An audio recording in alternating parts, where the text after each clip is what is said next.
Halo teman-teman, apa kabar semuanya? Semoga semuanya sehat ya. Perut kenyang, hutang lunas. Yang jomblo disegerakan dengan pasangannya.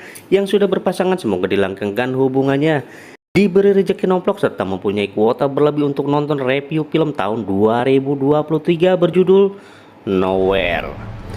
Ini menceritakan tentang perjalanan seorang perempuan di lautan lepas dalam keadaan hamil dan terpisah dengan suaminya yang terjebak dalam kericuhan di negaranya.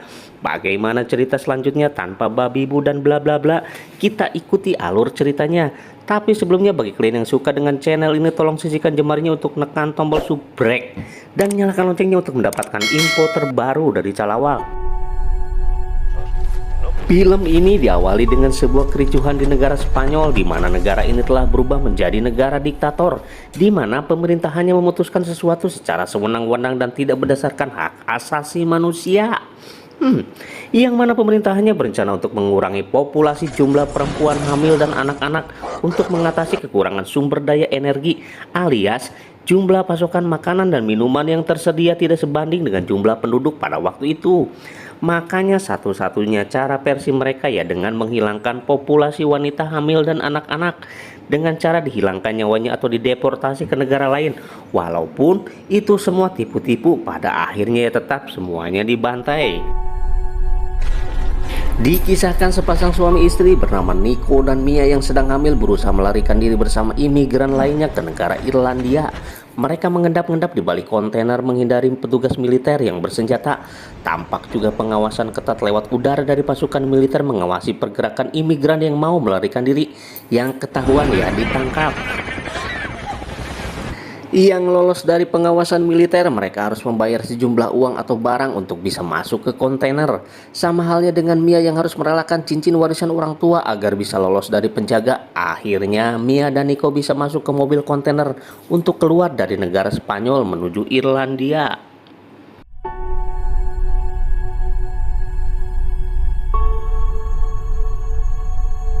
Di dalam kontainer mereka tidak sendirian, banyak orang di sana yang bernasib sama ingin keluar dari negara penuh konflik itu. Mia kemudian menemukan makanan sneaker di jaket Nico, tapi Nico mengatakan untuk dimakan nanti saja. Sebuah pertanda awal yang kedepannya akan berat hidup yang akan dilalui oleh Mia. Sampai tiba saat kendaraan berhenti, salah satu penumpang melihat keluar dari lubang celah kontainer dan salah satu petugas masuk dan merampas HP milik anak perempuan itu. Nico menanyakan kabar anak di dalam perut Mia yang mereka akan namakan Noah ketika lahir. Di sekelilingnya tampak ada bayi yang nangis beserta seorang anak kecil dengan mainan boneka bebek. Tiba-tiba saja pintu kontainer dipaksa dibuka dari luar dan ketika terbuka tampak puluhan imigran menyerbu masuk ke kontainer mereka. Nico yang berada di ujung kontainer akhirnya diturunkan dengan paksa karena kelebihan muatan. Tidak bisa berbuat apa-apa karena petugasnya bersenjata dan akhirnya Mia dan Nico terpisahkan.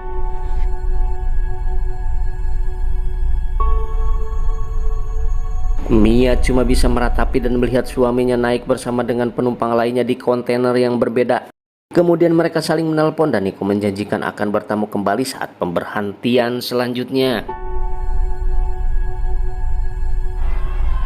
Tampak dari lubang kontainer Mia melihat kekacauan di mana banyak perempuan hamil dan anak-anak menjadi korban kebrutalan penguasa saat itu. Sampai di suatu tempat kontainer pun berhenti. Mia melihat beberapa petugas bersenjata hendak memeriksa isi dari kontainer itu. Penumpang semuanya mundur ke belakang. Petugasnya pun mulai mengeceknya. Tampak si kapten pelontos memeriksa panjangnya kontainer itu lewat langkah kaki. Ternyata setelah anak buahnya menembakkan sesuatu, masih ada ruang di dalam kontainer yang akhirnya terbongkarlah sudah muatan para imigran ini.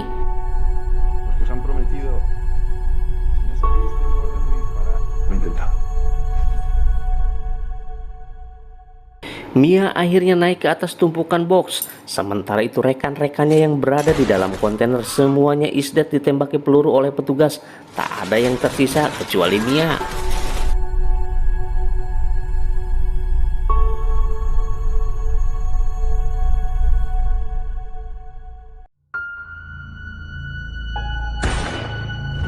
Mobil kontainer pun berjalan sampai tiba di suatu tempat di mana box kontainer itu dipindahkan ke kapal untuk dibawa menyeberang lautan. Mia pun berusaha menghubungi Nico tapi HP-nya tidak aktif. Ketika dia membuka tas penumpang lainnya yang tertinggal, dia menemukan sebuah bor, air mineral dan light stick. Kapal pun berjalan ke tengah lautan, tapi sayangnya ombak yang begitu besar membontang-bantingkan Mia. Dia berteriak minta tolong, tapi tidak ada yang mendengarnya. Sampai tiba-tiba box kontainer yang Mia tumpangi terlepas sendiri dari kapal, dan Mia terapung sendirian di tengah lautan. Mia kemudian terbangun dan sudah mendapati air laut masuk ke dalam kontainer. Mia sudah berada di tengah lautan sendirian. Dia mencoba menelepon Nico tapi gagal terhubung selalu. Dia mulai merasakan kesakitan di perutnya, sedangkan air laut mulai memasuki kontainer lewat lubang bekas tembakan. Dia pun membongkar box dan menemukan tumpukan baju, TV, Tupperware dan barang-barang lainnya sampai akhirnya dia menemukan selotip untuk menutupi lubang-lubang di kontainer itu.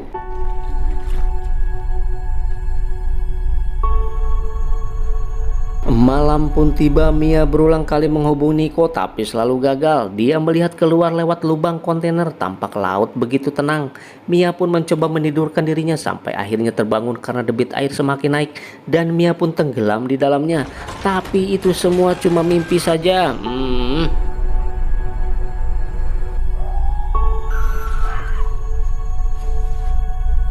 Berharap ada makanan dari box-box yang ada di situ. Ternyata semua box yang dia bongkar semuanya barang-barang peralatan.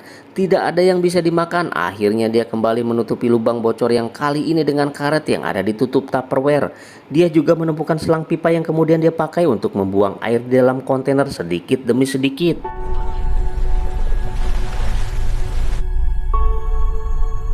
Akhirnya telepon pun berbunyi. Ternyata Nico yang menelepon. Mia pun menceritakan bahwa dia sekarang berada di tengah lautan dan Nico pun berjanji akan menjemputnya. Mia pun mulai merasakan sakit kembali di perutnya. Dia memakan roti yang berada di dalam tas penumpang yang sudah meninggal, dan hanya itu makanan yang dia makan selama berada di dalam kontainer tersebut.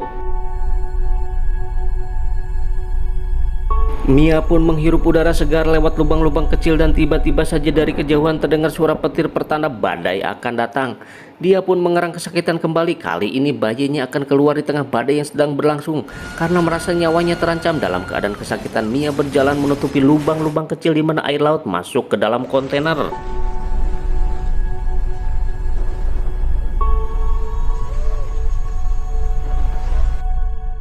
Dengan memegang tali kuat-kuat di tengah hujan badai dan di dalam kontainer yang terombang-ambing ombak, Mia akhirnya melahirkan seorang bayi laki-laki. Dia memeluk erat bayi tersebut yang tidak bersuara sampai akhirnya bayi pun menangis. Sesaat kemudian ari-ari atau plasenta keluar dan Mia menyimpannya di dalam box Tupperware. Hari kedua sudah dia lalu di dalam box kontainer. Kali ini dia tidak sendirian. Sekarang ditemani bayi laki-laki yang diberi nama Noah. Dengan peralatan seadanya, Mia merawat bayi itu sebaik mungkin layaknya seorang ibu. Mia pun menyusui bayi tersebut dalam keadaan susah payah karena bayi Noah terus menangis. Dan akhirnya bayi itu pun mau menyusui dan dia tertidur pulas.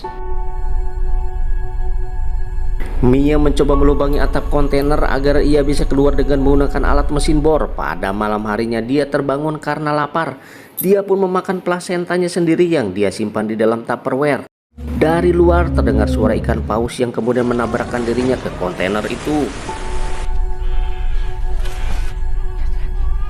Sudah memasuki hari kelima Mia berada di dalam kontainer itu. Dia mulai menggunakan pisau untuk membuatnya bisa keluar dari dalam kontainer. Mia mulai kelelahan sementara pasokan air bersihnya sudah habis. Dia meminum air embun yang menempel di langit-langit kontainer. Mia pun melemah dan terduduk bersandar ke box sementara sebagian tubuhnya terendam air. Kemudian ia berhalusinasi tentang Uma, anak pertamanya yang menjadi korban penguasa. Saat itu juga Mia merasa bersalah karena membiarkan Uma dibawa oleh petugas. Dan sekarang dia tidak pernah tahu apakah Uma masih hidup atau tidak. Kemudian juga ada Nico yang membelai Mia dan memberikan semangat kepada Mia untuk melanjutkan hidup bersama Noah. Tentu saja itu semua adalah halusinasi Mia yang fisiknya sudah tidak berdaya karena tidak ada pasokan makanan dan minuman.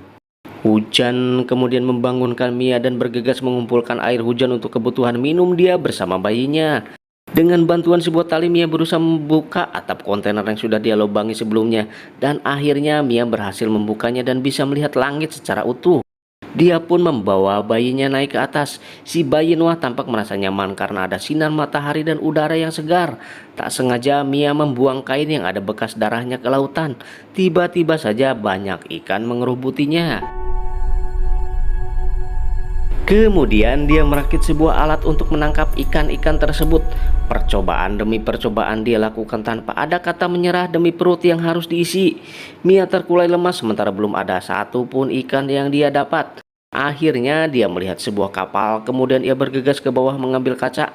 Tapi saat hendak naik ke atas, pahanya tersobek gerigi besi karena tergesa-gesa dan tidak hati-hati. Mia pun menjahit lukanya sendiri sampai akhirnya dia tertidur lemas.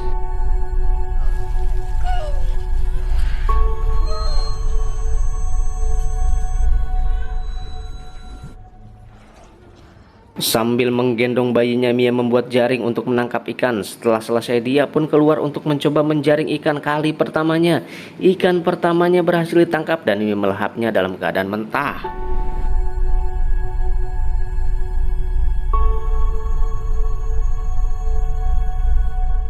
Sampai di hari ke-9, Mia kembali membuang air sedikit demi sedikit keluar kontainer agar tidak tenggelam.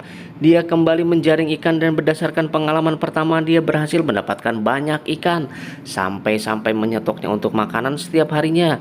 Di tengah kegabutannya dia menuliskan pesan di dalam Tupperware permintaan minta tolong atau SOS yang kemudian dilepaskan Tupperware tersebut ke lautan lepas.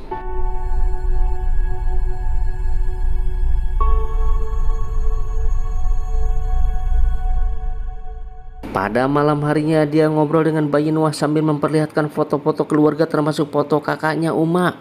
Bayi Noah pada malam itu sakit dan kedinginan. Mia pun menyalakan lampu dengan bahan minuman beralkohol yang ada di dalam box sebagai bahan bakar untuk menyalakan api.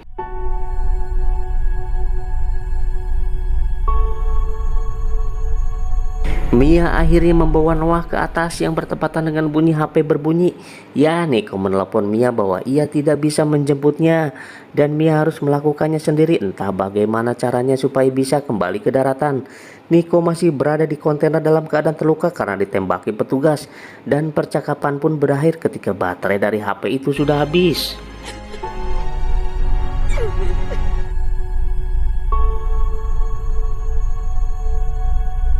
Mia pun rebahan di atas kontainer. Tanpa dia sadar dia menemukan sneaker pemberian Nico di dalam jaketnya. Tepat di hari ke-26 permukaan air mulai naik dan satu-satunya cara agar Mia selamat, dia harus meninggalkan kontainer itu yang selama ini ia ditempati.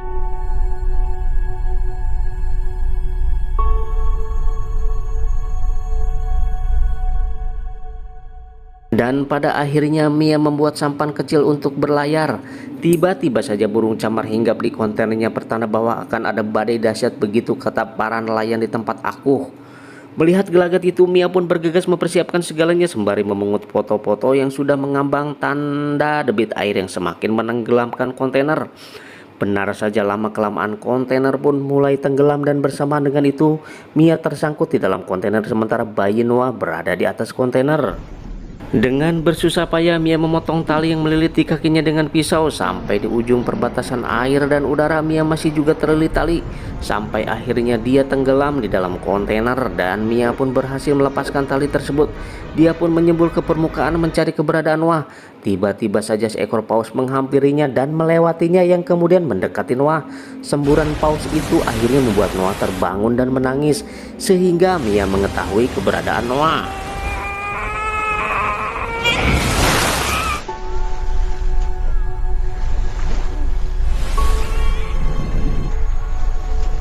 Mia pun berenang ke arah Noah dan berhasil menggapainya, dan ternyata paus itu bukan memangsanya, malah menyelamatkan Noah sehingga Mia bisa menemukannya.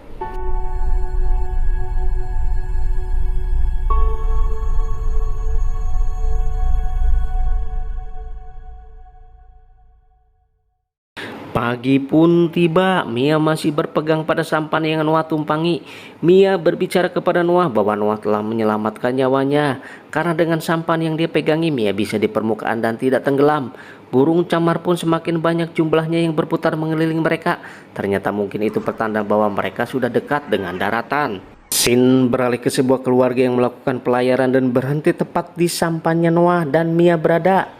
Untung saja si cewek melihat dari kejauhan keberadaan sampan tersebut. Dia meminta cowoknya untuk mendekatinya dan akhirnya mereka menemukan dan mengangkat Noah, tapi keberadaan Mia tidak diketahuinya sampai tiba akhirnya mereka menarik tali yang terbenam ke dasar lautan.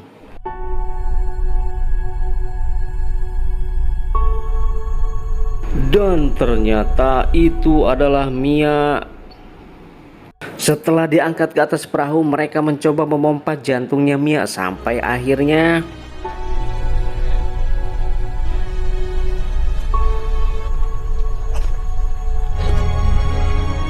Mia pun tersadar setelah mendengar tangisan Noah. Mia dan Noah akhirnya terselamatkan.